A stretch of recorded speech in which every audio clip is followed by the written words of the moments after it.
little strong. What's going on, everybody? My name is Sean Shapiro. I'm a former police officer who talks about traffic safety, traffic law, and police stuff, and I'm here to chill out, slow down. Oh, wait, I got to change the scene. I meant to put this into night mode. Hang on, I can do that. We can do this. After dark. Boom. Fixed. Okay. Pretend it never happened. This is the After Dark version. Yes, normally at 9 p.m. We're here at 10 p.m. Why? Because maybe you're here at 10 a.m. p.m. today. You know what I'm saying? We're here later because you're here later. Trying different times. Also, I needed to go bowling.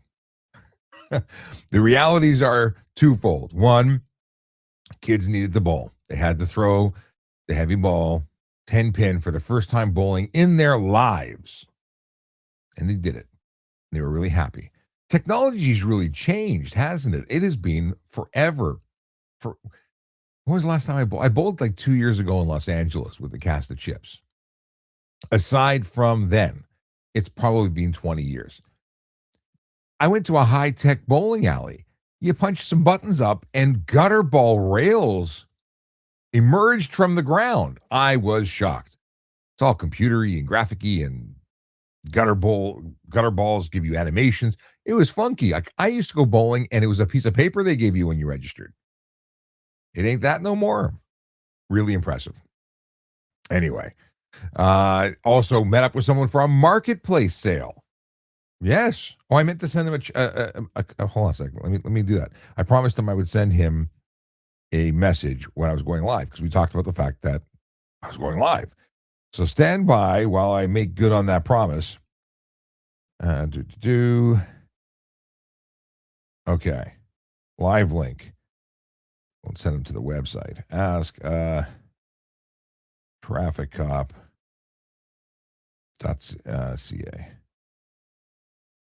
You can actually go to that website.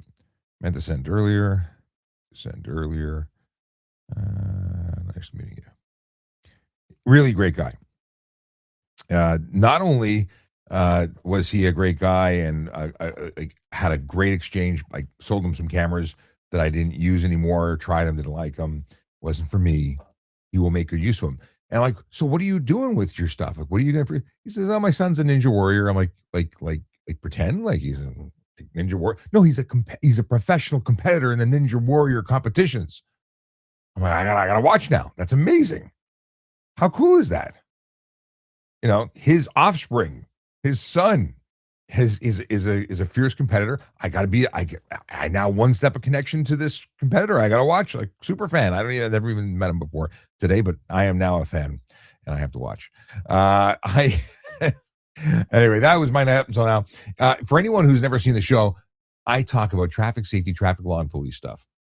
I'm chilling out here for an hour, and I'm doing just that.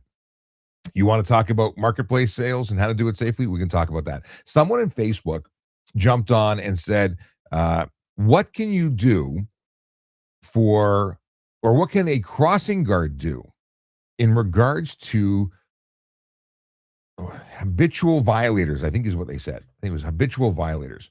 So think about this. You're a crossing guard or a parent who is frequenting the school zone, and some doorknob is consistently doing dangerous stuff in the area. What can you do? We'll talk about that, because I think it's a great topic. I do. And by the way, if you've got an opinion, share it. I'd love to make this an open discussion. What else can before I jump too far down the rabbit hole of other things I want to talk about, I want to make sure I plug this bad boy in. Hang on a second. I was testing some stuff. Is it going to work now? Yes, it is. Is this going to work? Let's see. Yes. I had to hit a button to make the Diamond and Diamond logo pop up, because they are one of our sponsors, and thanks to them, they help fund Better Traffic. Better Traffic is the Canadian organization for better traffic safety and education, and Diamond and Diamond lawyers are supporters. Diamond and Diamond lawyers give money to the not-for-profit. The not-for-profit makes this show possible, and the goals are the same for everybody. Make roads safer, educate more people, reduce the offenses, reduce the chances of getting hurt on the road for education. Yeah. So I appreciate them, and they appreciate you actually following the rules. Just saying. A couple of things to note. This is a unique time. Usually it's 9 o'clock. We're going on for 10 right now because I had to go bowling with my kids and because I want to see if later is better. Because the goal is to be here when you are here and when you want to talk. I can go live any time of the day or night. Helps if you're there. Okay. Nicholas Rizzi says, when you watch Star Wars, do you cheer for the Empire, especially the stormtroopers, since they are the cops of space? I will share a photo.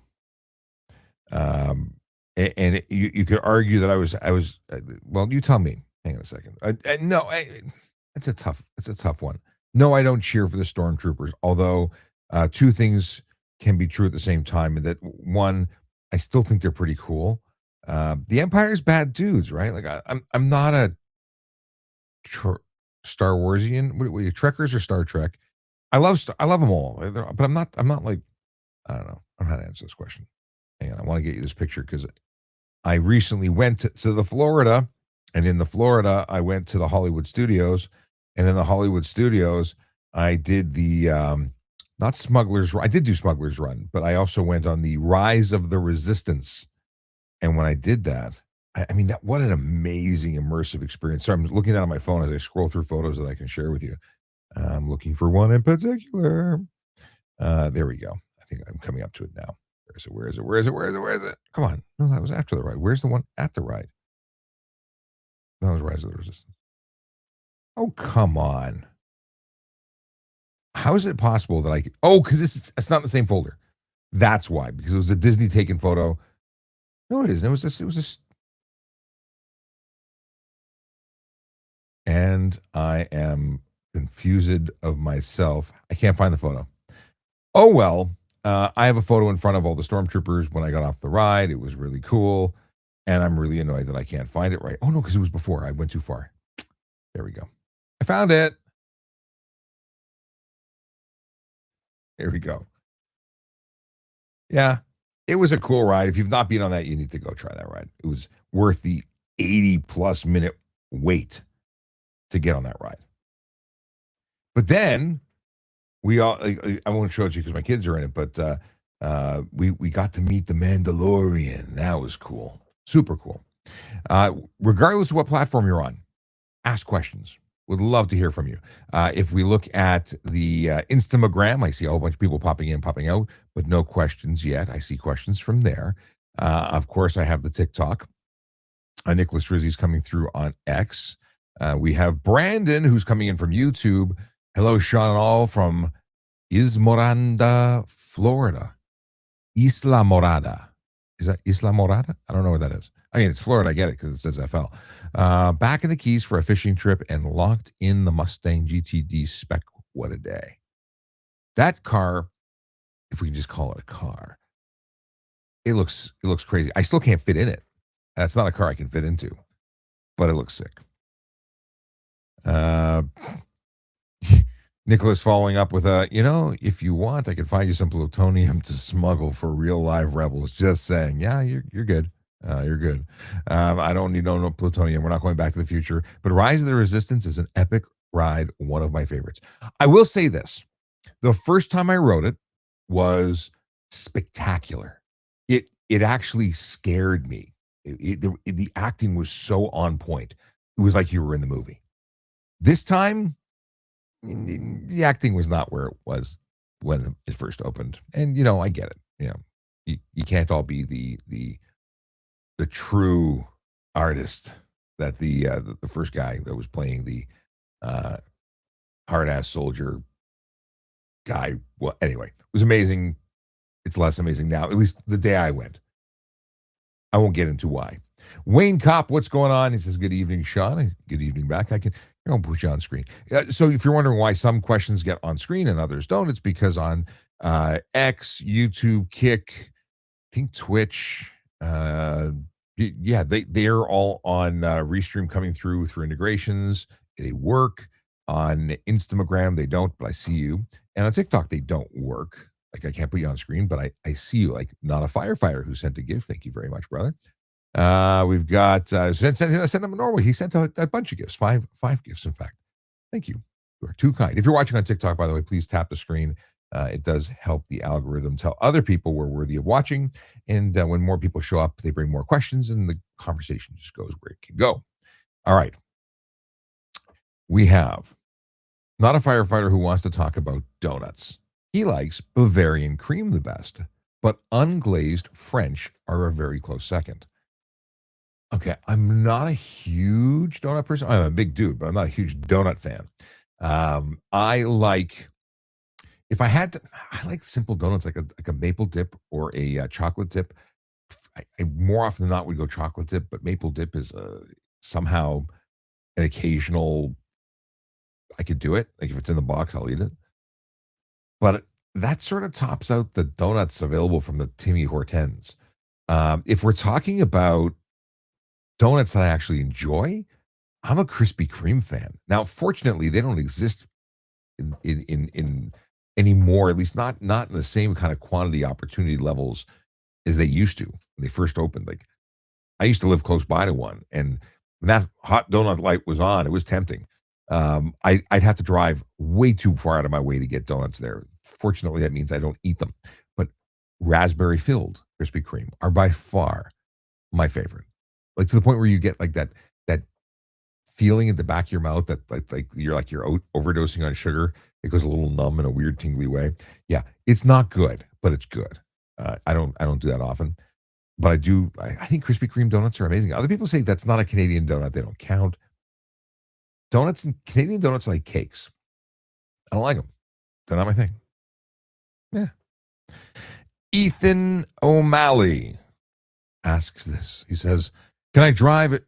Can I drive G1 drive on the highways that aren't 400 series as long as they're following all their examples, Highway 15?" You can't be on a highway with a speed limit over 80 kilometers an hour. You can't be on the heck's the word? There's a word I'm looking for, and it's escaping me at the moment. But you can't be on a 400 series highway. So the 115, what's the speed limit there? There's a couple of roads that it's the only inlet to a community, and they've been exempted. They're not covered under the rules. But that G1 driver can only be on a highway with a professional driving instructor, a licensed professional driver, not mom and dad who are teaching you how to drive. They're not a driving instructor. They may be instructing you in the way of the driving, but they're not driving instructors. So generally speaking, you cannot be on any road that goes faster than 80 kilometers an hour. Okay. Brandon says, fun fact, all Mustang GTGs are being built by Multimatic in Markham, Ontario. I know because I sat down at Starbucks with Brian and his buddy who happens to work for that company. And he may be the guy who's responsible for a lot of that stuff. So, yeah, I've never sat in the car, but I might have, fist bumped the guy who may be responsible for a lot of that car. Voodoo Donuts at Universal City Walk are epic. I sat in their giant chair. I took pictures in the giant donut chair because I thought it was funny as a cop sitting in the donut chair, the donut throne. But I have not eaten the donut. I think it was like a $12 donut, and that's why I'm like, I don't need sugar that bad. But I may have to try it next time. Okay, let's get back to the TikTok stuff and things. Hang on a second here. We've got... Can I drive? What is this? SS says, can I drive with colored daytime running lights while my main lights are white? No, you cannot project light other than white or yellow to the front. So daytime running lights that are blue, green, orange, purple, no, not legal. You can only have white or yellow to the front. And yellow is to deal with fog lights. You can't have... tint, even the rings on Beamers, like when people put those accent lights, can't have those lights to the front. SS says also, what color can we not drive with on, or should it always be white or yellow? Okay. Ethan asked here as well. Oh, King Papa Savage says, Diamond and Diamond are my lawyers for a collision. I was in other driver was charged. Well, King Papa Savage. If you DM me a hello to them, I'll let them know that you you're watching the stream and they're clients and that you're a client and you're sending them a high five, by all means, send me a message and I'll send your message along. I think they'll get a kick out of that. Let's see here. Melody's a Krispy Kreme fan from the looks of it. That's good. Melody, the mechanics in the house, watching. Controlled access highway, thank you. That was the terminology I was looking for. That escaped me earlier. So you can't be on a controlled access highway with speed limits over 80 kilometers an hour. Steve Owen says hi. Wants to know if you can pass a car on a solid yellow or double yellow line. In Ontario, it is not prohibited to cross that line. You can cross the line without achieving ticket status. Like you can't get charged for the crossing of the line. If you do something dangerous, though, you're absolutely responsible for what you do. So if you make an unsafe maneuver, you might find yourself getting charged. May not be again, no charge for crossing the line, but it could be an unsafe maneuver. Now, if you cause a collision, obviously whatever you did to cause that collision all comes into play. And being on the wrong side of the advice of that line could get you, circumstantial additional notations. It's going to say you crossed on a solid line. They can't charge you for that, but again, it goes to the case. Recycle Mikey joined the live stream on Instagram. What's going on? Marky Mark Zone, how you doing? Let's see what we got here.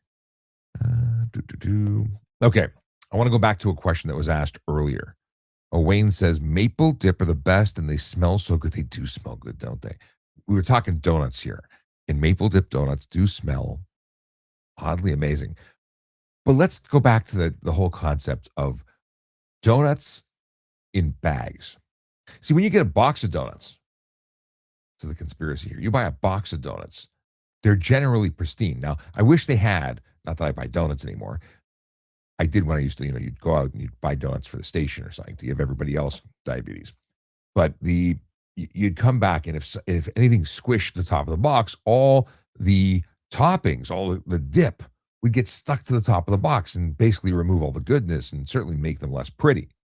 Why don't they do the pizza box thing? The pizza box plastic thing in the middle that people say, why is that there? Well, it's to make sure the pizza box doesn't open. It also allows you to separate pieces of pizza without touching them with your fingers. Whether that was their intention or not, I don't know. But it's definitely a valuable tool.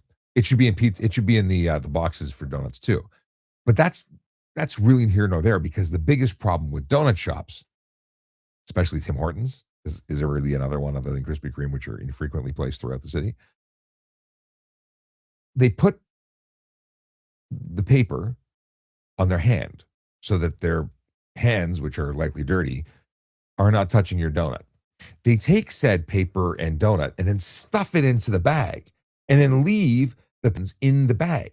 Two problems. A, they're putting a donut in a bag, which then gets all the toppingy goodness stuck to the bag.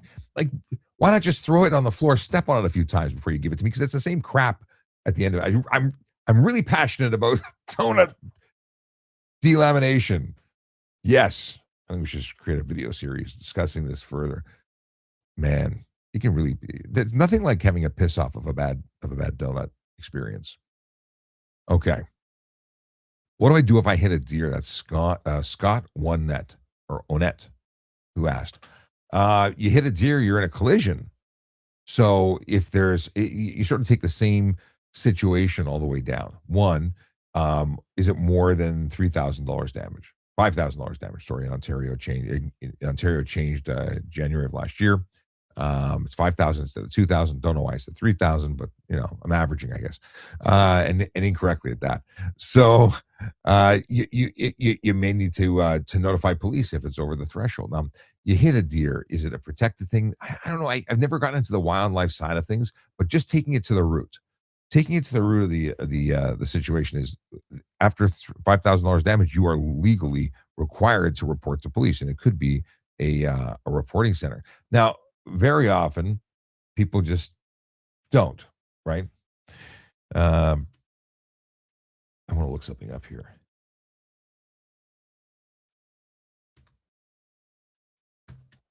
Typing instead of end with dead air. I just want to see if there's an opinion here.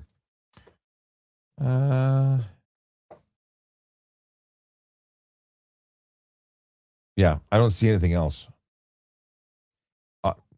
Do not remove the deer. Do not attempt to move or transport the deer. It's I'm assuming that the deer might be alive. Have you seen the video where someone puts the deer in the back seat of the car and it was stunned, but then decides to jump around? I don't know if that was AI or not, but my God, that's not a fun looking thing. Bergamutka, thank you so much for the donut gift. I wish I saw these animations, but I can't see them through the interface. Maybe Jonathan, how's it going? Maybe Jonathan wants to know what my favorite movie is. That's a tough question. I love movies, and I love a lot of different movies, a lot of different genres. I like all sorts of stuff. But I think one of my favorite all time movies is The Matrix. I really dug that movie.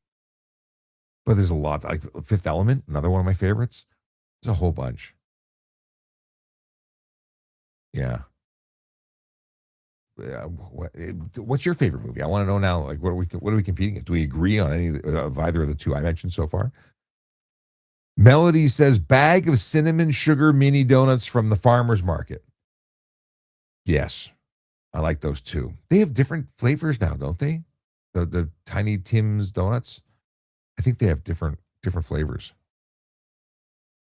Oh, Nicholas Rizzi says Tommy Boy, where they kill a deer. Oh, it's Tommy Boy. Okay, so not a realistic but yes, I remember that now. You are absolutely correct. I thought you were just talking about a fat guy and a tiny movie filmed in Toronto for the most part, down at the distillery district. I used to love working movies as a paid duty officer, like seeing how it's filmed, doing all the cool stuff. Cool stuff. Melody says, hit a deer equals fresh venison. And yum. Yummy. Oh, great movie. My favorite movie is Who Framed Roger Rabbit. Phenomenal movie. And that actor, he died of, I believe, a heart attack. Sad story. But what an amazing actor. It was so ahead of its time in terms of blending animation and live action. Very, very cool movie. If you haven't seen Who Framed Roger Rabbit, please go see it. It's really, really, really good. Oh. Melody says our farmer's market has a private vendor that makes the donuts fresh to order. That's super cool. Now I want to go to your farmer's market. I'm not okay. I can't do a 3-hour drive for donuts, but that does sound really cool. So Jonathan agrees about the movies. Awesome. Unknown. It's always helpful when the name is unknown. Can you make a left-hand turn with an e-bike? If so, what are the conditions, restrictions? Can you make a left-hand turn with an e-bike? Why could what?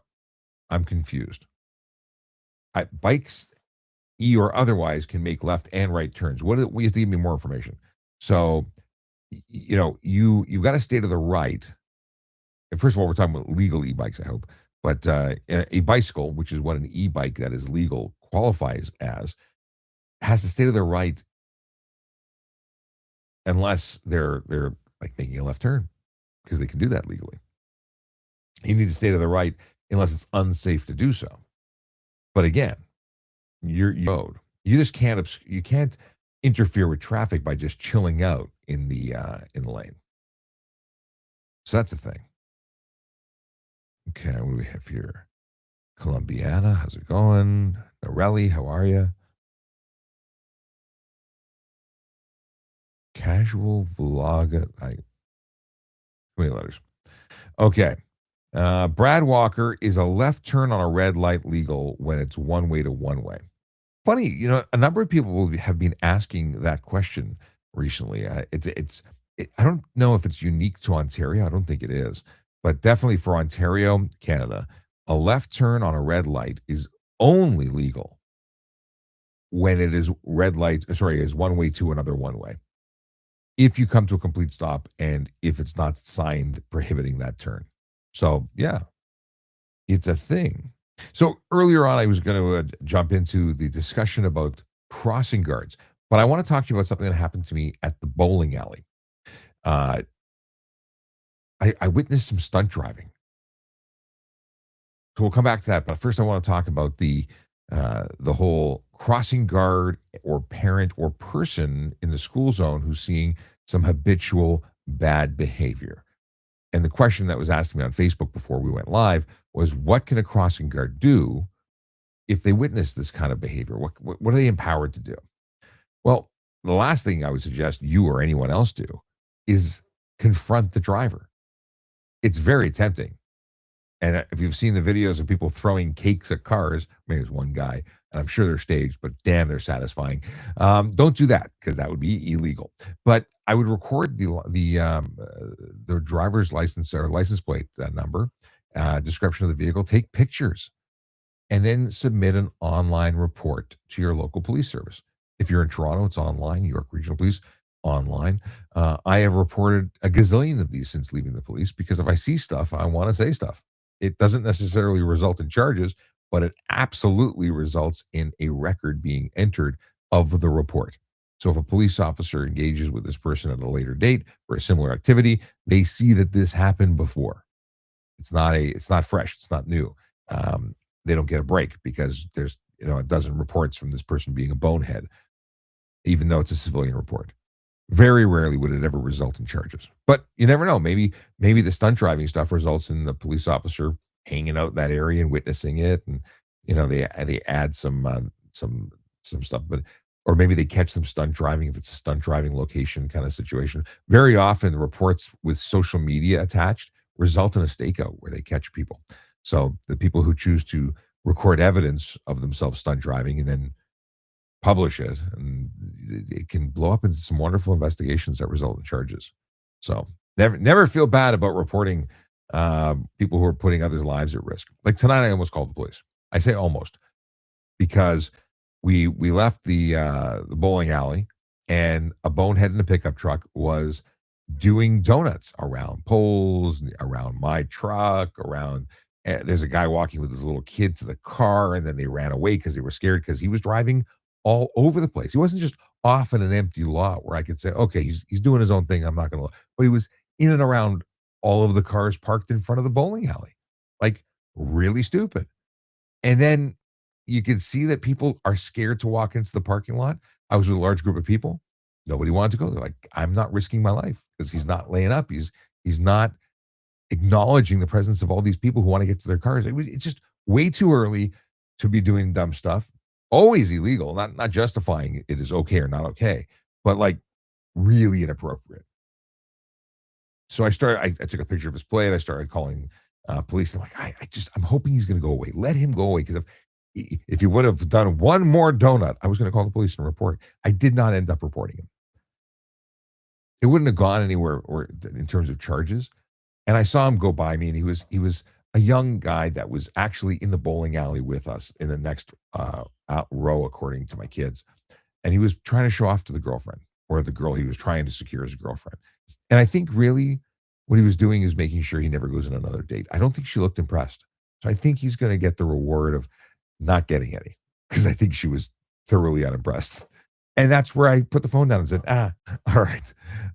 If you want to talk more about that kind of stuff, we can talk about stunt driving. But I was really shocked at how poor his timing and location skills were. It's not the appropriate place. All right. If you're new to the channel, my name is Sean Shapiro. I'm a former police officer who talks about traffic safety, traffic law, and police stuff. And I am live answering your traffic and police questions. Now, I normally do this at 9 p.m. till 10 p.m., but I wanted to go bowling. Well, my kids wanted to go bowling. So I took them there, which meant I had to reschedule. And I'm experimenting with new times. I would go live at 9 a.m. Sorry, 10 a.m. I can't even. 9 p.m. on Wednesdays, 10 a.m. on Tuesdays. And this week I went 7 a.m. on Tuesday and 10 p.m. on Wednesday. That's tonight. And it's interesting. It's interesting. If you're watching on TikTok, please tap the screen so your fingers go numb. More likes brings more people to the party, more questions that have yet to be answered or even considered being asked. If you find that if you have someone who's comes to the channel, they bring with them questions, and those questions are questions you didn't even know were questions you needed to know the answer to until they ask them. And then you're like, that's a good question. It is. Trish has a good question. Thank you for asking it. Let's see. Trish had originally said, and I see unknown with a follow-up question about bicycles. We'll come back to that in just 1 second. But Trish says, are my questions getting censored? And that was the first one we got. So yes, apparently they were getting censored. But let's answer the one that did come through. Can a 16-year-old drive with their younger siblings when they have a G1 and or G2? The answer is yes. The only time that they can't is if they're in a pickup or a vehicle that doesn't have a back seat, and that's because if you're a G1 and sorry, this is specific to G1 first. If you have a G1 driver, the only person who can be in the front seat with that G1 driver is their full G class supervisor. So in order to be able to drive at all with a G1 is you have to be supervised with a supervising driver that holds a G class license and has 4 years experience. That 4 years of experience can be mixed with G2 and G time, but it has to be 4 years experience. They have to be approved to be supervisor, essentially by way of that timing. And they can be the only people in the front seat. So if you're driving a pickup truck with a bench seat, y'all got nobody else in the vehicle. However, if there's people in the back seat, they're fine. Except they cannot drive between midnight and 5 a.m. That's for a G1. A G2 driver can drive anytime because they're now without restriction. They don't need a supervising driver. But between the hours of midnight and 5 a.m. in the first 6 months of their license, they can only have one person under the age of 20 that is not immediate family. It's kind of like don't go to the clubs and be the designated driver and get up to no good being in trouble. In the second 6 months of their driving career as a G2, they can have up to 3 people under the age of 20 who are not part of their immediate family. But I mentioned the immediate family part because if you have a car full of people that are your immediate family, your mother, your brother, your cousin, well, not cousin because that's not immediate, mother, brother, father, kid, whatever, that is immediate family and they are exempt. There you go. And of course, under the age of 20, you get a full car of people that are 20. As long as there's seatbelts. Everyone's got to have a seatbelt. So I hope that answers your question. Now, Unknown, who was talking about left turns, clarifying that a bike which has a maximum assisted pedal speed of 32 kilometers an hour, can you go in the left lane to turn? Yes. It's so it's unassisted. You said assisted, but 32 kilometers an hour is the legal maximum for an e-bike on flat surface, unassisted by pedals. If you are pedaling capable of doing 60 kilometers an hour while pedaling, if the pedal is part of it, then you can actually go over 32. But it's the flat surface, electric only, not legal to go not legal to be capable of going more than 32 kilometers an hour. Brad Walker says that's the G2 rule. Must be new. No restrictions really when I had G2. I'm not entirely sure when they brought that in, but that is the rule now. And Trish, you're very welcome. Let's see here. Retired 165. Where'd you retire from? Melody says back when they changed those, pushed back. Really? Well, I learned something I didn't know. It really didn't affect me because I'm the guy that got his license a month after he turned 16 because I got my G. Sorry, I didn't get my G anything. I was going to say G1, G2 because there was no graduated license when I got licensed. It was 365, and a month later I wrote my G test and I had my G, and that was it. Bingo, bango, done. What do you think of the whole graduate licensing program? Do you think it does what it's intended to do, which is to ensure that people are more experienced and older by the time they get their license and drive alone? Does it really make a difference? I think it can be unfair for many because people who are here on their own, people who don't have family or access to a vehicle, I think it really screws them over. I think it does. And if you're watching, I'm a former police officer who talks about traffic safety, traffic law, and police stuff. I do this because I want you to be safer. I want you to avoid tickets. I want you to know the answers, to know stuff before you do stuff, to avoid you getting charged for doing the stuff that you didn't know about. And if you know anybody who just got their license or is planning to get their license, share this with them. You can follow me on all social media platforms. I'm basically everywhere. I don't do the Snapchat stuff, but whatever. If you follow the channel, I try and post videos. I've not been very good at posting regular content over the last month or so, but I got to make more regular clips from the shows, yes, but also daily or at least a few clips a week of proper videos answering questions. But I like getting questions. Questions make it easy for me to answer. Talking about stuff and things like just alphabetically going through the or numerically going through the Highway Traffic Act, I think is less interesting. I'd rather talk about stuff that you want to know about. But in the absence of knowing what you want to talk about, we'll talk about whatever I want to talk about. That's always how it goes. Nicholas says, I got my G1 when I was 20. The insurance is lower. Interesting. I guess the idea of simply being older helps, but experience is really what they want people to get, and that's how the insurance rates go down. Akela Draconis finished with his stuff and things for tonight. Says greetings and salutations from Belleville, Ontario. Favorite movie is Star Wars. I don't know why anyone would think that your favorite movie is Star Wars when you're wearing a flight suit in your when you're in your phone. Kayla, as he brings the jokes. Speaking of which, I have a recording of the jokes that were intended for yesterday's show, but because I went early, he sent them after we already went live, and I figured that was what was happening. Akela has found and supplied me with jokes for years, and I usually read them at the end. But we came to the conclusion, or at least I suggested that he should just record them, and I'll play him reading them, and it makes life easier and makes him more involved in the show. That's awesome. Okay. Brad Walker wants to know about any thoughts or advice on the big crackdowns lately about the illegal tow industries. I think that there's so much going on there. The illegal portion about the tow industries are there, right? It's been going on for a long time where people are fighting or and feuding over territory and all that jazz. I know people who have been impacted by the shootings that since shooting into each other's homes.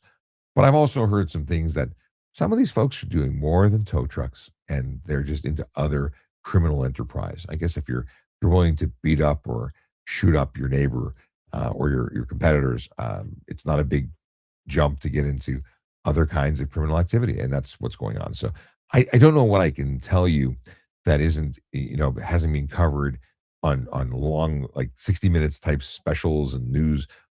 It sucks. It sucks that we can't just have business. People just being proud of customer service and taking care of business.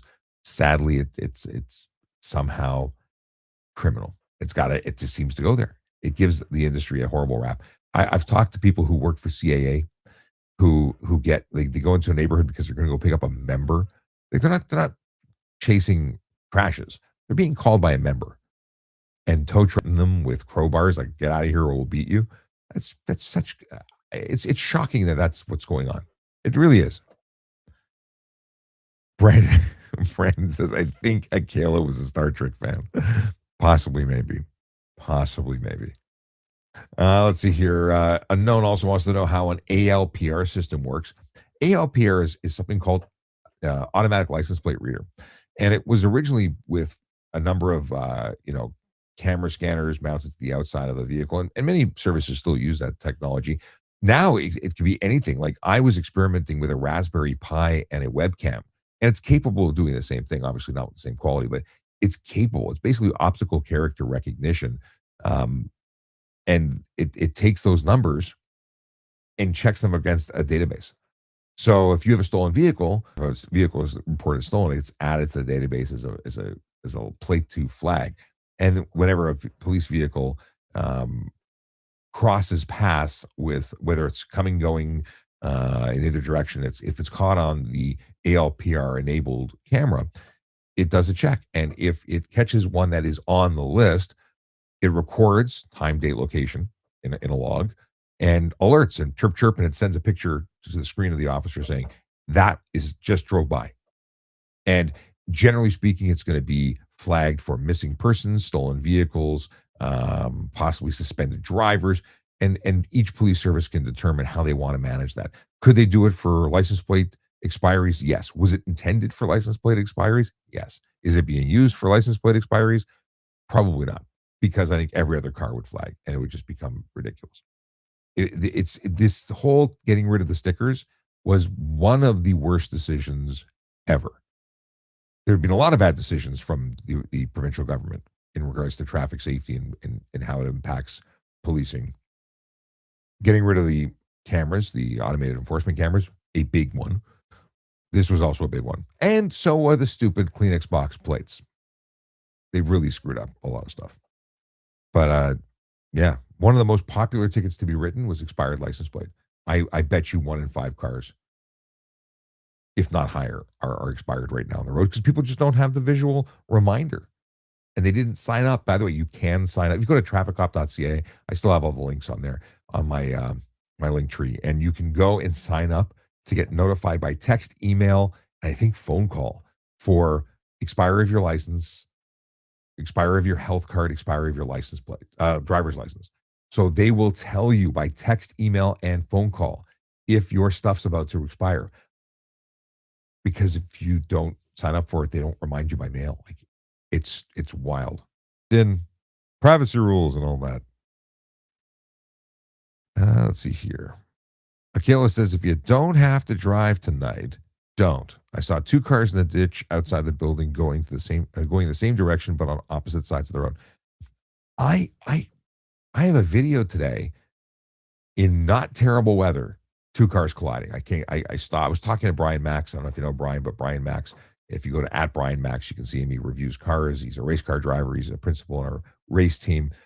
He and I were chatting on the phone, and I'm like, ooh, ooh, ooh, ooh, ooh, and I had to reach up and hit my manual record button on my dash cam because I wanted to be able to share the video with you. I'll put it up tomorrow. And it's a car making a right turn and sliding into a car that was going straight. So car making a right turn in curb lanes, lane 2, and of course they were going too fast and didn't have snow tires and didn't have control of their vehicle and slid into the car that was going straight. Yeah. Or at least put themselves into the path of the car going straight. Either way, it was a cluster, and it was totally avoidable. Totally avoidable. But they didn't avoid it. Boom. They went boom. So, yeah, choosing not to drive or how you drive in inclement weather makes a huge difference. And they made a poor choice. And then made another poor choice. Some people shouldn't drive at all, you know. They just shouldn't. It's a bad idea for some people. In any case. What is this? When does a revolution go from a criminals running to heroes sticking up for the man? I want to say I totally understand what you're going at, but I don't know. There's so much screwed up stuff in the planet right now. I don't even know who you're talking about because, yeah, we which revolution are we talking about? Are we talking about what's going on in Iran? That's some wild stuff, man. I feel for the Iranian people who are under that dictatorship. Well, anyway, it's crazy with the you have to be careful what you say now. One creator I see on YouTube has had a hit put on him by the IGRC. What is it? Yeah, whatever they're called, bad guys. I think that's all. Anyway, I don't want to get into politics. Let's get into Akela's comment here. Stay safe and remember, don't have a good day, have a great day. That's always good messaging. We're not at the end of the show yet. He's getting any. And Nicholas says any revolution. Yeah, I'm not a big protester guy. I mean, obviously, what's going on in Iran, good for them. But man, it's heartbreaking. I again don't want to get into politics. It's just terrible what's going on. Okay, let's see what's going on here.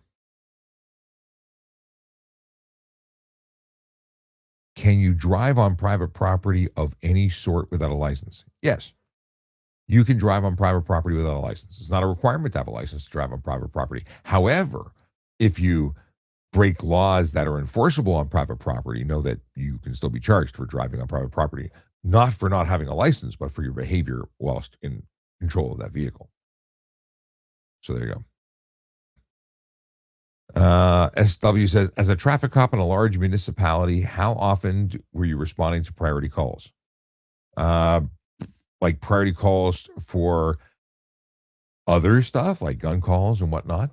When I was in a division as a traffic car before we became a citywide unit, so essentially we had a highway unit that was at traffic services, and then we had individual traffic units, like in my division, 12 division.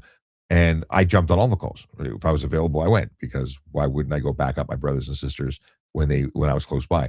As a traffic car, if I was working assigned to a certain area, even though I was part of traffic services, I was monitoring that band. And anytime I heard something that I could jump onto as a solo and add on, be backup for, I did. Because that's what I was, wired like. I went. And I couldn't give you statistics as to how often, but it was fairly regular. And if I was already assigned to a call, my ear was listening, but I was assigned to a call, and it was only if things went crazy. The problem is, or was, that very often we all go running, and very quickly we're all called off because there's so many people that are assigned to something that they're like, okay, we have enough officers on, but the adrenaline goes, and you're jumping, you want to go help. So I would always put myself on it and try and go because you never know. Maybe you're the guy who's going to get there first. Brad Walker talking about have insurance on private property. Let's see here. Unknown. Oh, can you drive on private property? You have to have insurance to be on the road. You don't have to have insurance on private property though. SW thoughts on static ALPR cameras around cities. We're talking about the what do they call that? The swoop. I can't remember the name of the product. Swarm cameras, some kind of camera system. I've heard of it. If you say it, I'll know it, but I can't think of it right now. Anyway, I like the idea. Like there are private property cameras. Really bugging me now. Anyway, there's private property cameras. If you go to most major malls, they know when you enter the property, they log it. They know how long you've been there and where you parked. There's facial recognition in many malls. I have no problem with the idea of cars being recorded and tracked. In fact, I came up with a concept, which I still think would be great, but I'd love to be able to track speeders. Like just put cars driving around, tracking those people who pass at high speed and recording it. I think it would make for interesting statistics, not necessarily to make public or notify or result in charges, just to know ABC 123, passed us here at 20 kilometers over the speed limit each time. They're a habitual speeder. It's just for statistics and research. I think it's interesting. Okay. Flock, you're right. It is flock.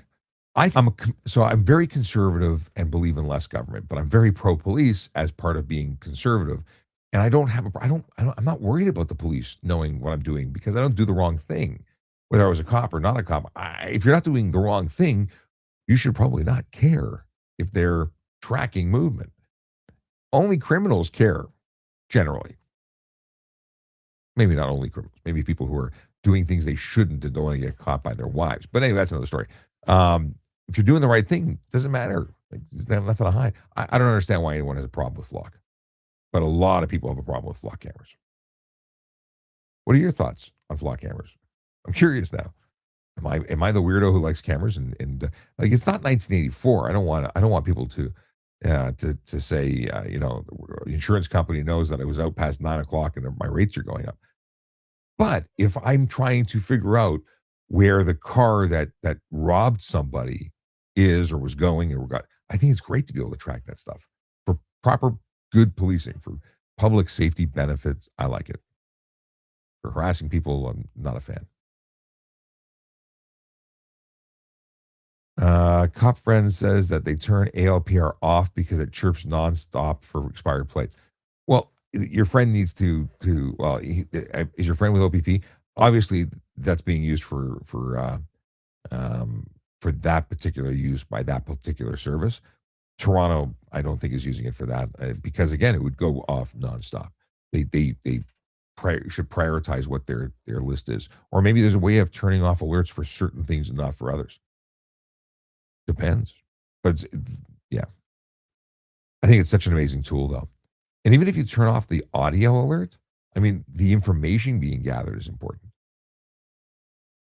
John Spartan says they don't allow us on my CAD. Lucky them. What? I don't see the original. Hang on, I'm scrolling back. I don't see the original comment. That's no fun. Brad Walker says they just say it's commercial vehicle, but it's not used for work business at all. Okay, I'm not, because you didn't put the Q, I don't know if it's a question, if it's just a comment, where it is. Shaf says, what's OACP? The Ontario Association of Chiefs of Police. That's what the OACP is. Oh, a bunch of stuff came in. Okay. Alexander says, I want to give my car to my niece. Can I keep the car in my name, but she gets insurance? That's an insurance question. Generally speaking, you'd have to be insured on the. I think you have to insure the vehicle yourself. I think it's an insurance question. Again, I'm not a pro there. As long as the vehicle is insured, regardless who owns it. But if you want to give it, why do you want to keep it in your name? If you want to give it to her, if you want to give, like you want to truly give it to her, you can give it to her as a gift, and it won't be a tax impact because you can give a family member a gift, and they just there's no tax. I give it to her for $1. If you're giving the ownership, if you want it back after, maybe not after she drives it for a while, it may not be a couple of dings on there, it may not be worth anything. But the deal is that you need to call an insurance company. It may not be a problem because you don't have to. I think you don't have to have a driver's license to buy a car or insure the car, but to drive the car, the vehicle must be insured. I'm just trying to run this around in my head. It's not a normal situation, I don't think.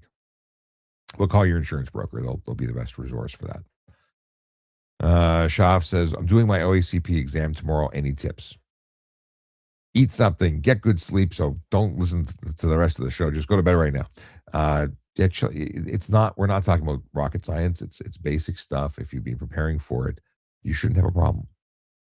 But definitely, just take your time, use the washroom before you go in, so you're not dancing through the exam. It's not that tough. Like we're talking grade 8 math and language. You should be okay. And if you are curious as to whether or not you're going to do well, I think there's some practice prep tests available online, even some apps you can do. John Spartan says they're useful as heck, and I don't have a problem with them at all. That's in relation to the flock cameras, I believe. And hang on a second. SW says, I agree with you purely for public safety purposes. Yeah, I don't think there's any other reason to do it. It's all about safety. We're talking about flock cameras again. Brandon says, Sean, I have to go. Have an early start for fishing. Sorry I couldn't meet up when you were in Florida. Next time you're in town, I'll give you a garage tour and we'll go to NASA. Oh, that'd be awesome. I'm going to be back in Florida real soon, but I'm only there for like a night and then a night because I'm traveling elsewhere. It's a stopover that I've extended into an opportunity for dinner. But yeah, we'll stay in touch. Brandon and I have been trying to connect for a meal for a long time. Andre Pelletier? I don't know how to pronounce your name. Let's see here. Question is, as many as good cops there are, let's face it, that there are some bad ones too. What's something that Canadians should not do, that should do not to incriminate themselves or lead to an arrest for a questionable charge at a traffic stop while maintaining our rights? Things are very different in Canada than the States, so I would be cool to get your take. Okay. The question is, what can you do to protect yourself at a traffic stop and not incriminate yourself? Here's the deal. At the side of the road is not the time to argue whether or not you are guilty or innocent. I think any lawyer is going to tell you, provide the documents you are required, provide the basic information that you are required. So when you are stopped for a traffic offense, you are required to surrender your license, your ownership, and your proof of insurance. You're required to comply with any demand in relation to mandatory alcohol, and if there's suspicion, drug testing, or any other kind of lawful demand. But you don't have to tell them your life story. You don't have to tell them where you were and where you're going and all that jazz. You don't have to admit that you were speeding or not speeding. You just don't have to give other information. The information you have to do or provide: license, ownership, insurance. If you don't have that, you may have to give personal information like, where do you live? What's your name? What's your date of birth? You may have to actually provide that because you don't have the driver's license information, the actual card. And that's to verify your identity. Because if you can't verify your identity, if you cannot satisfy the officer as to who you are, and you don't have identification, you can be arrested until such time as they can prove your identity. So you can be actually detained and taken into custody. So there's that. But you don't have to tell the officer that, oh, I'm sorry, I was speeding, I was in a rush. Like, that's all. Don't even get into that. The more you talk, the more you potentially dig yourself a grave. Be polite. Be polite, be polite, be polite. That goes so far. Now, if someone were to have been pulled over by me and I said, I pulled you over by speeding because you were speeding, and you said to me, I'm really sorry, officer.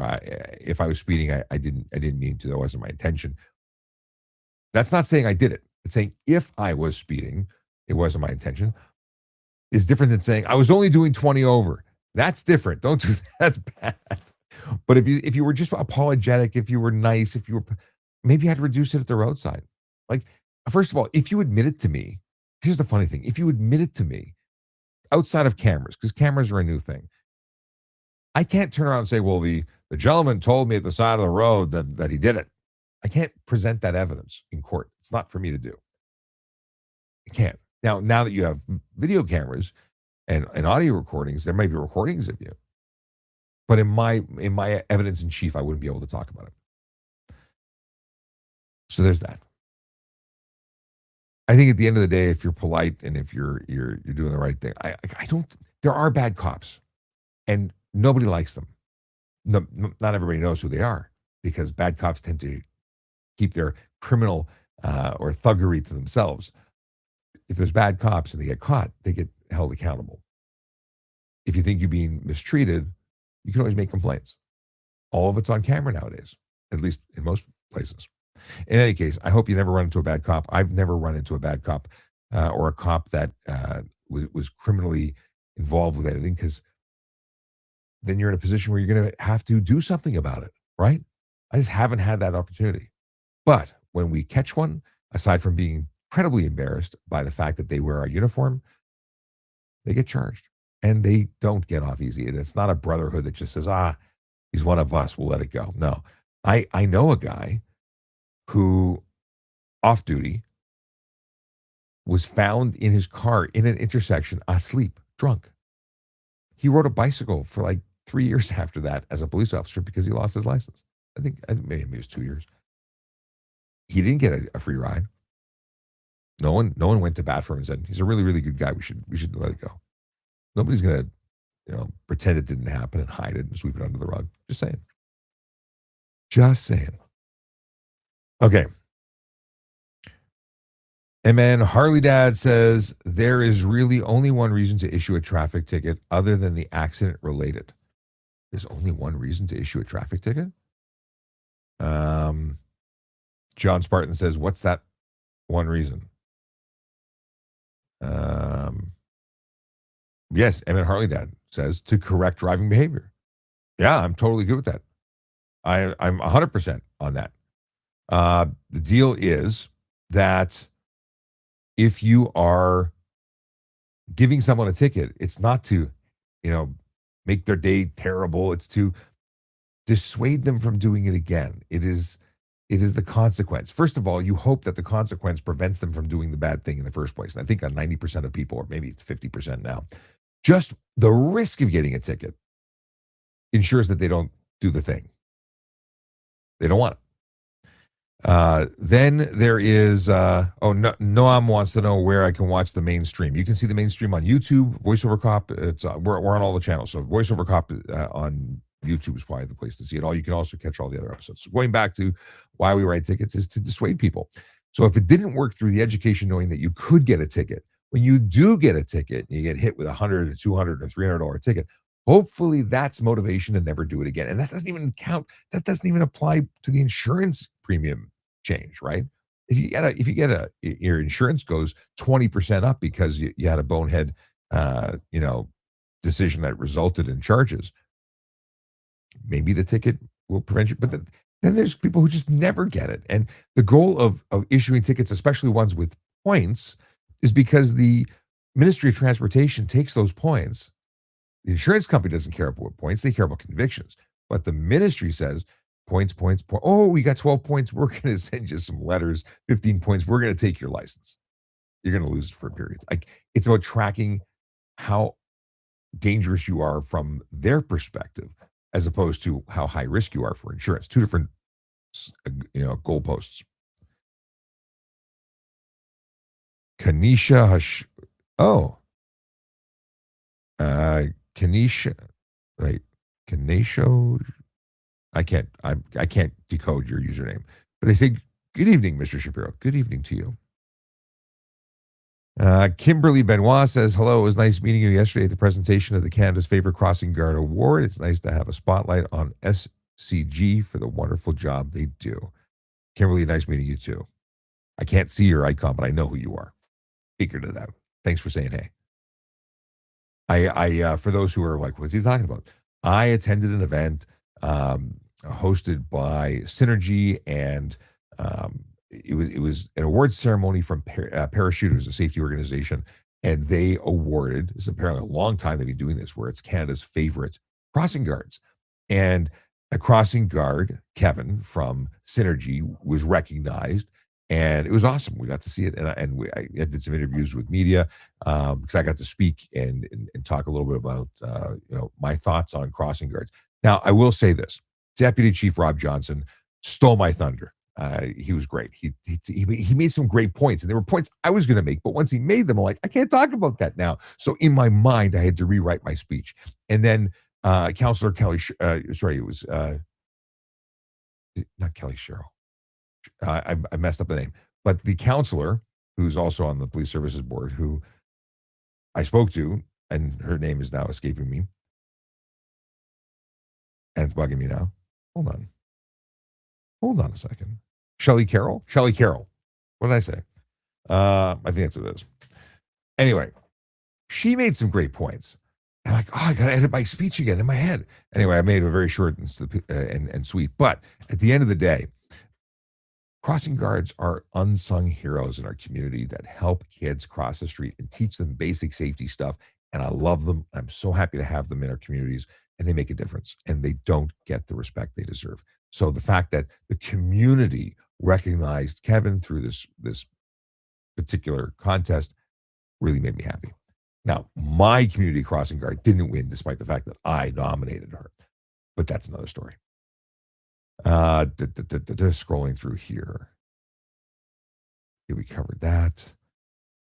Sawdusty says you have to pay HST. I don't. When you're gifting a car to somebody else for nothing, you don't have to pay the tax even. It's just it's one of those things that amongst family you can gift a car for nothing. It's just a transaction. They put it for $1, and it's no big deal.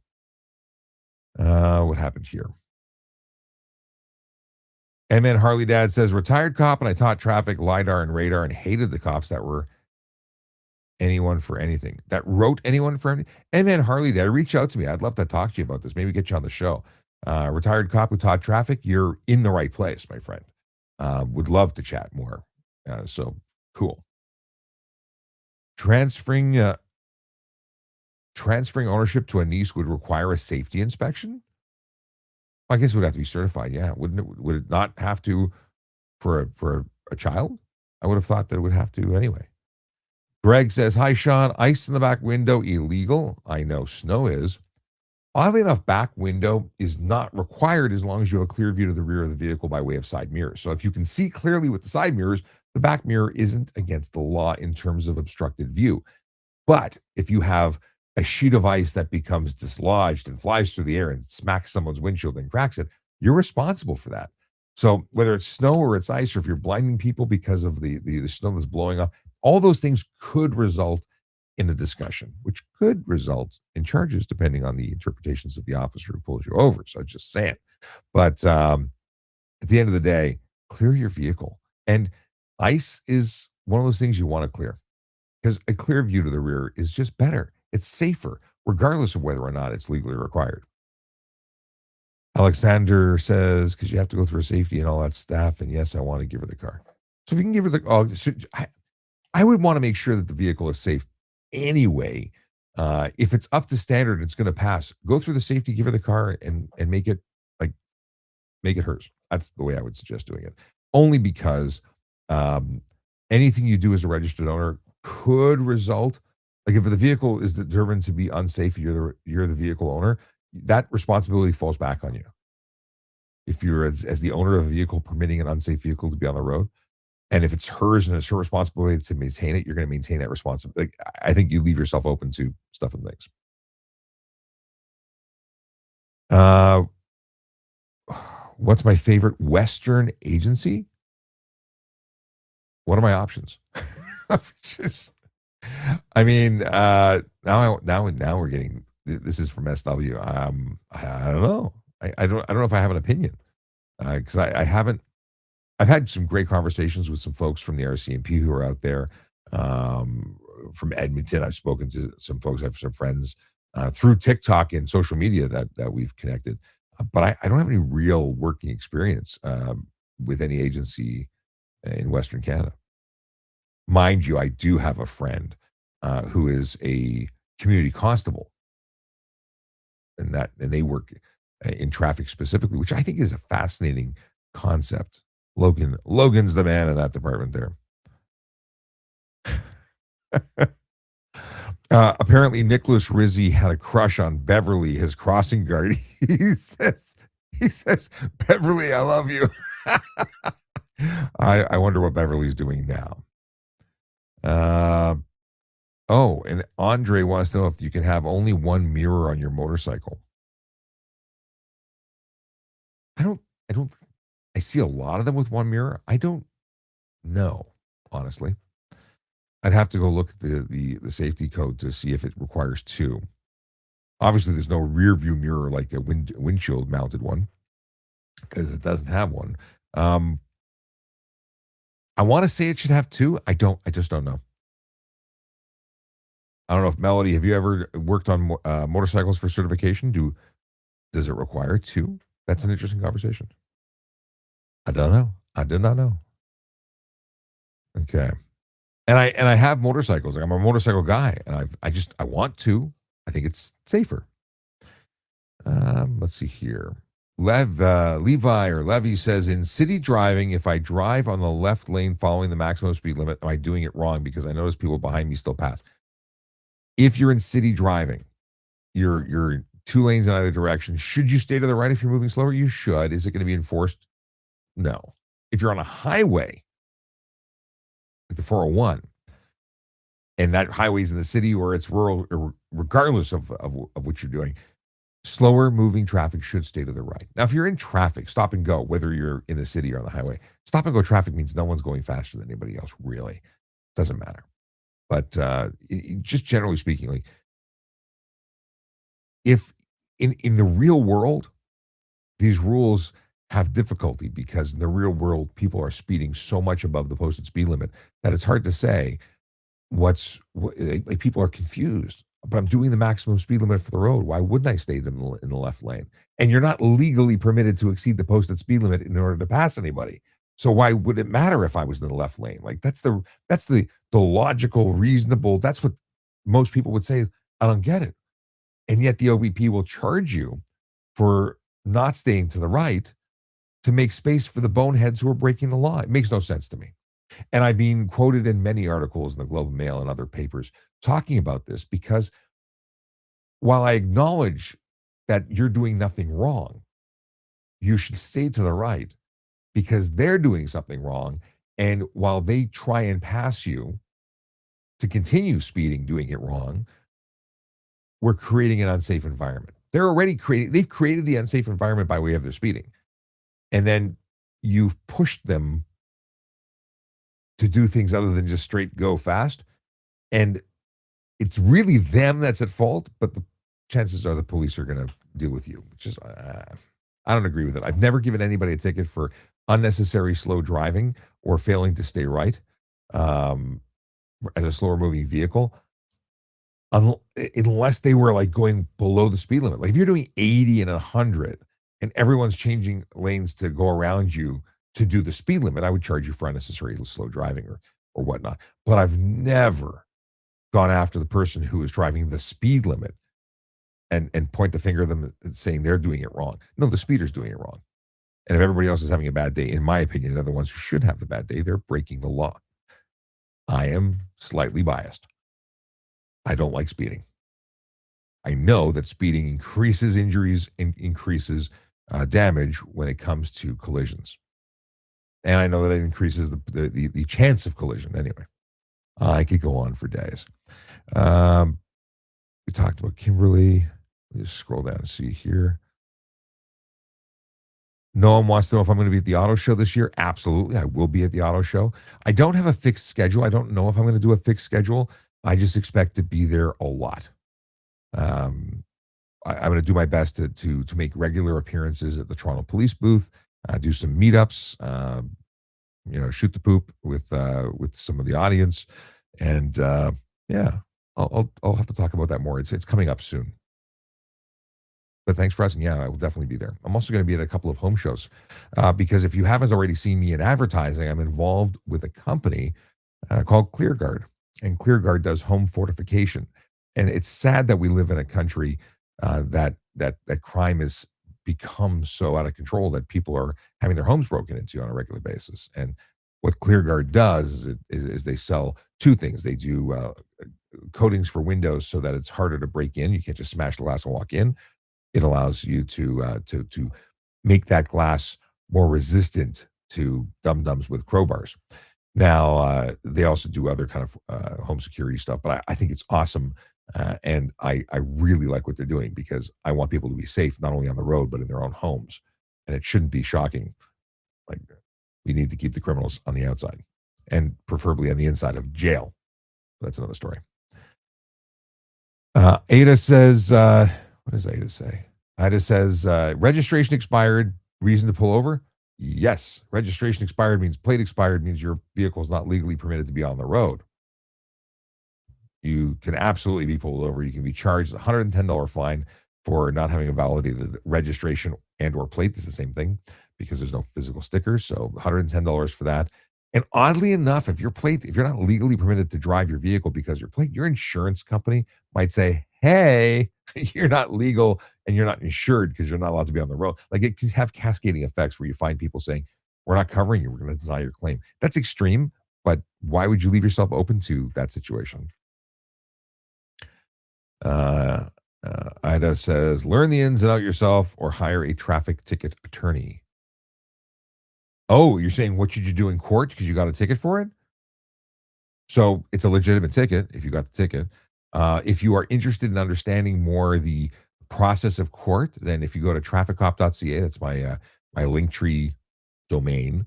If you go there, there's actually a link to a PDF file called the POA court POA guide for defendants. Anyway, it's published by the government and to explain the process of court to those people who might be going to court. Oh, Melody says you can only transfer to a spouse without a safety. Did not know that. Yeah, the safety shouldn't be an issue if the vehicle is in good condition.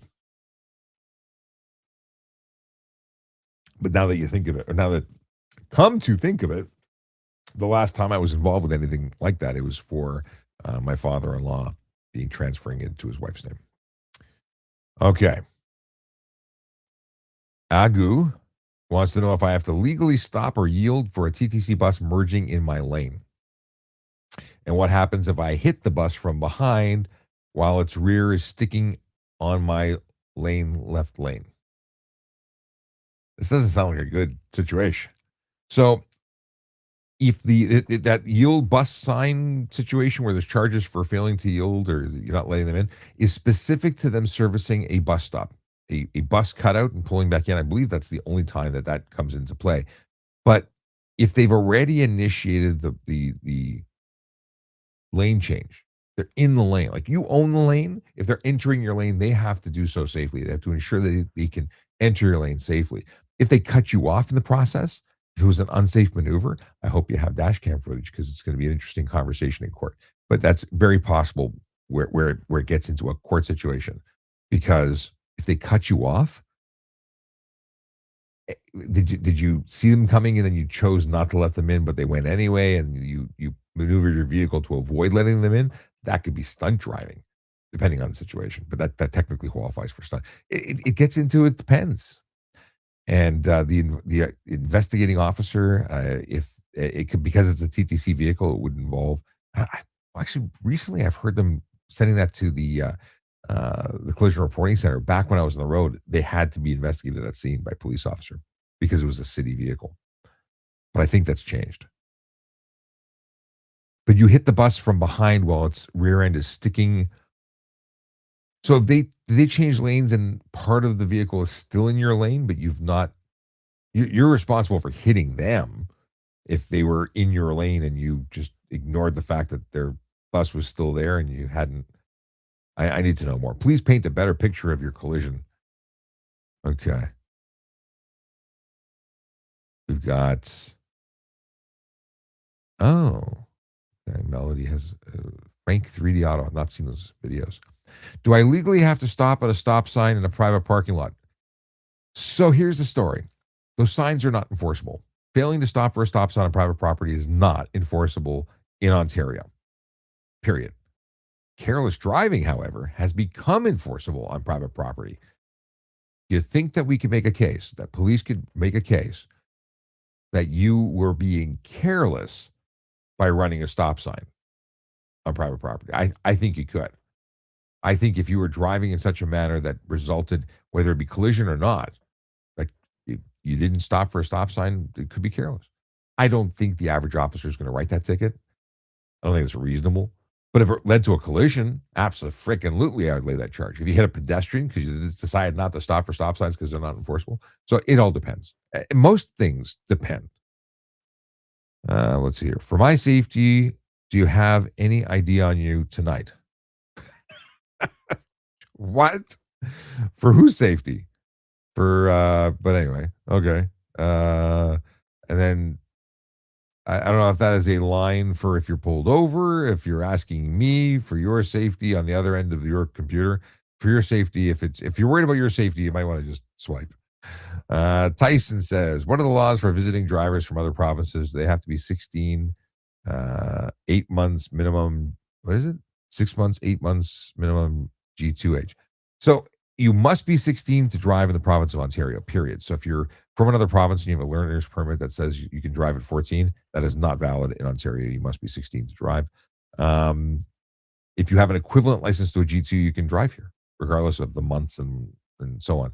If you're talking about getting your G class license, converting, then they have to acknowledge and credit you for the time that you've had. So if you come across here and you've had license for less than 8 months, you wouldn't be eligible necessarily to get the credit for it. They might say, no, you have to start again. But that depends them. TikTok Tick says, just give us castle laws. We kind of sort of have them, but it's Canada. And you're supposed to give warm hugs and not warm lead. But man, Agu going on about his rear end was sticking out. He didn't fully pull in the bus stop properly. Oh, so the bus stop, the bus turned into the bus lane, but hadn't completely exited your lane and you hit him. I would say that's your fault. If you hit someone who is not exiting your lane, means you're not paying attention. You can't just hit things because they're there. You have to make efforts to not hit them. And if he had not yet completed his or was unable to properly exit the lane because of other obstructions, he's got nowhere to go, right? I don't think that would be any way to put it on him. They said it was on Queen Street downtown, scraped the rear of the bus, but its rear was on the left lane. They can't legally take up both lanes. I don't think it's a matter of whether they're driving. If they're driving in two lanes, it's slightly different. If he pulled over to service a bus stop, what if he just stopped? You're not allowed to hit him. So no, I don't think you have a case there. They said a streetcar was coming the other direction. It was a tight squeeze, and I panicked. Yeah, I don't think it's looking good for you. I mean, at the end of the day, the best thing to do is stop. But when in doubt, don't move. See, if you're not in motion and the streetcar were to have hit you, they would be responsible. But you shouldn't be over the center line. So I can't. I wasn't there. I don't know. I can't give you anything for certain without having seen something. But you hit someone who is still in your lane after they exited but hadn't completed the exit. They would point a lot of that fault to you, unfortunately. Driving in left lane without passing in traffic, even if you were going the speed limit, causes a buildup of traffic, which makes it slower for emergency vehicles to respond. Say, well, it's funny. ClearGuard GTA just joined, and I was talking about ClearGuard just a moment ago. Were you here for that? In any case, driving in left lanes and in traffic, even if you were going the speed limit. No, it doesn't cause a buildup. No one should be speeding. Someone tried to tell me that if we all go the speed limit, everyone will take longer to get. No, if we all go the speed limit, we'll all be going the speed limit. And if you go above the speed limit and everyone goes above the speed, it's a constant. Speeding actually creates all sorts of issues because there's a caterpillar effect where you speed up and slow down based on congestion and bottlenecking, and it's a mess. And if you kept a constant speed, we'd actually do a lot better. But your claim, Chris, is in my humblest of opinions inaccurate. What does unattached plates means? It means that there's no plate assigned to that vehicle, or the plate is not assigned to a car. So if you have unattached plates and you're looking at a plate that's unattached, it means that is not assigned to that vehicle and is not assigned to any vehicle. Yeah. Or the plate may be registered but does not have plates assigned to it. Because you can have a plate you have a vehicle that doesn't have plates, even though you own it. So it could be one or the other depending on the context.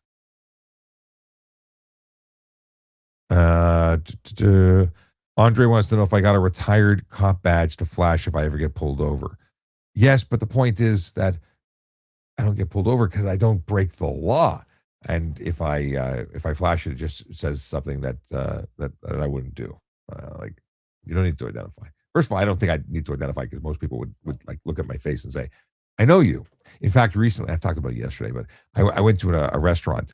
Actually, so yesterday I went to the crossing guard event I mentioned earlier, and someone came up and said, "I watch your show. It's so good." Like I get recognized by civilians. I imagine I'll be recognized by cops. But yeah, who needs ID? Badges? We don't need no stinking badges. Let's see here. What do we got here? Andre says, in my 30 years of driving experience, I've had one grumpy cop. Everyone else has been stellar. That's great. That's I think that's the average person's experience. I will say though, in the last 10 years, especially, every cop I've ever met says, the job's screwed. And everyone, as they go through the career, like when I got on, it was great, but now it's screwed. And everyone who comes on thinks it's the greatest thing ever, and then 20 years later, is of the opinion that it's screwed. It's. I think you just get a buildup of bad experiences as a cop. I think you get people who just don't like you because you're a cop. I've had a really positive experience as a police officer. I still think it's the greatest career ever. I love helping people. It's very satisfying to help people. I do this because I want to help you. And the big thing with that is I still acknowledge that things have changed. Like the anti-cop sentiment is terrible. The bad cop, the defund, like I've never seen it like this. It's gross. And I feel for my brothers and sisters who are still there holding the line. But kudos to them for doing it. They need me, they'll call me, I'll come help. But my God, it's a different machine than it has ever been. Cops need our support. And if you meet a cop, if you have a good interaction, if you see someone, thank them for their service. It goes a long way. I met someone at a restaurant. I started to say, I met a young lady who came up and said, "Are you on TikTok?" I said, "Yes, I am." She goes, "I love your videos. My boyfriend loves your videos. Can I take a selfie?" And we took a selfie in the restaurant. And the young man that was at her table said, "Thank you for your service." And I always felt strange because that's something we say to the military, because they really sacrifice. U.S. military, any military, they sacrifice more than I did. I went to my family every night and kissed my kids every day, and they go for long deployments and don't. So I think that they deserve a totally different level of thanks. But it's nice to hear regardless. Chris says it's not a matter of speed, it's a matter of passing. Speeding creates issues, but does not keeping right can cause serious, but so does not keeping right. It can cause serious shock effects. No, so going back to this, no one should speed, but I agree that people who are going slower should stay to the right. That's not an argument. I say they should stay to the right because we have to allow the idiots who are speeding to not do crazy maneuvers. The sad thing is, where does it end? Slower drivers stay to the right, medium drivers in the middle, people who want to go fast in the left. And then you've got the bonehead who's doing 30 over, zooming between all of them. No matter what we do, someone thinks they should be able to go faster. Someone thinks they're a really good driver until they realize they're not. My favorite was always they think they're hot shit, but they're really just cold diarrhea.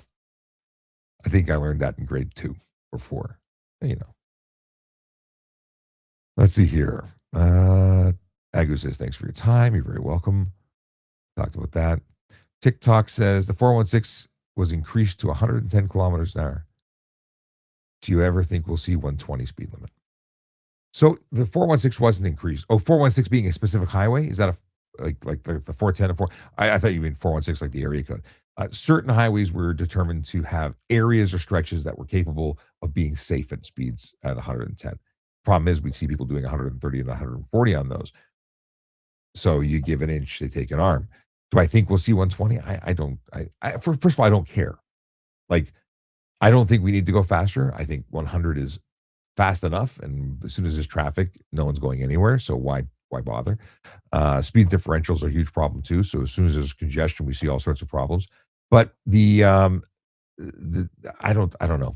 I can't predict. If it's 120 and they make the new speed limit, I would hope that they'd have a zero tolerance policy. If we get to 120, start enforcing it at 121. Because I'm tired of seeing people doing 140.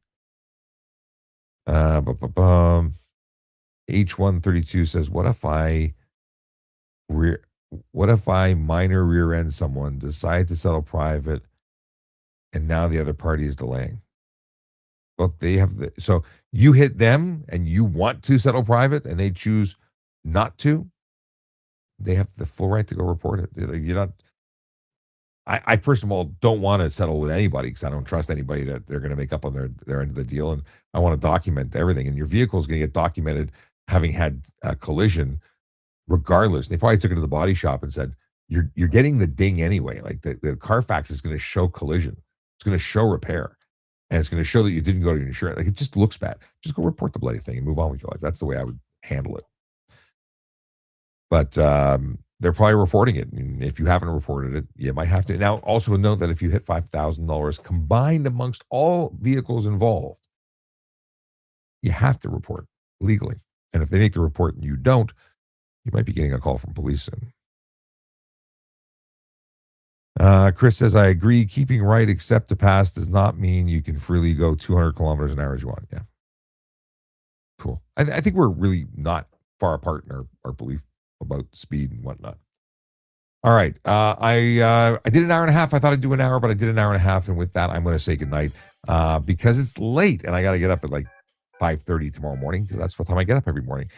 It's been a pleasure chatting with you. After Dark was super late tonight. What do you think about 10 o'clock? Normally I go live at 9. Is 10 better?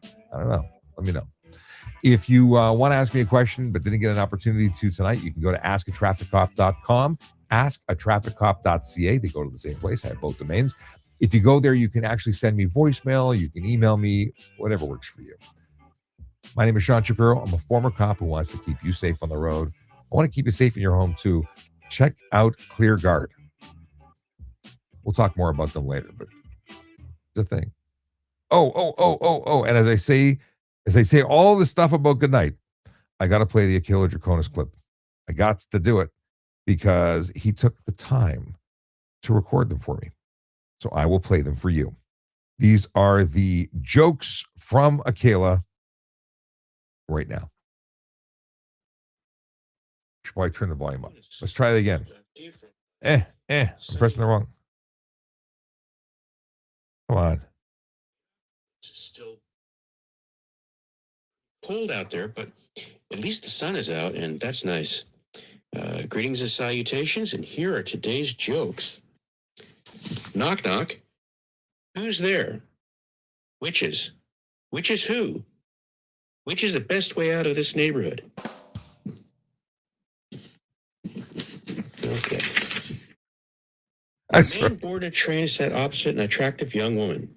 The man snuck a few glances at her, smiling. Finally, he caught her eye. "Every time you smile at me," she said, "I feel like inviting you to my place." "Are you single?" asked the man eagerly. "No," said the woman, "but I am a dentist." The guy who invented the microphone had some tough times in the beginning. He got some really bad feedback. And we'll wrap this up with a quote from Dylan Thomas. "Do not go gentle into that good night. Rage against the dying of the light." And that's your jokes for today. End quote. Awesome. That's Akela Draconis, who has taken the dad joke job on full time. He's providing jokes, and these were not played yesterday during the day because I, without telling him, went live at 7 a.m. instead of 10 a.m. And that was a bit of a shock to the system. He woke up going, "What happened?" Anyway, it's been a pleasure. Just taking one more check here. H132 says, "Oh, damage was under 3K, so we decided to settle private. Now he's delaying. But when can he take any act? He can go make a report anytime he wants. Could you be held responsible for not reporting if it's under $3,000? But what if he went to the shop and it was $5,000 or $8,000? A scratch on some cars changes everything. So your guesstimate may not be, and it's combined with all vehicles. Anyway, I'm gone. If you want to ask more, by all means, reach out. You can also get me at askatrafficcop@gmail.com. Just saying. Play the music again. The button's free. Have a good day, everybody. Have a good night. Drive safe, drive sober. Don't park illegally, or Aaron Urquhart will get you. She's married now. I think her other half is also a parking enforcement officer. It's 2 tickets for the price of one. Maybe they gang up on you. Be back on Tuesday. Don't know what time. Maybe we'll try 8 o'clock next Tuesday. Interesting. I don't know. Let me know what time you think is the best time to go live. Have a great night.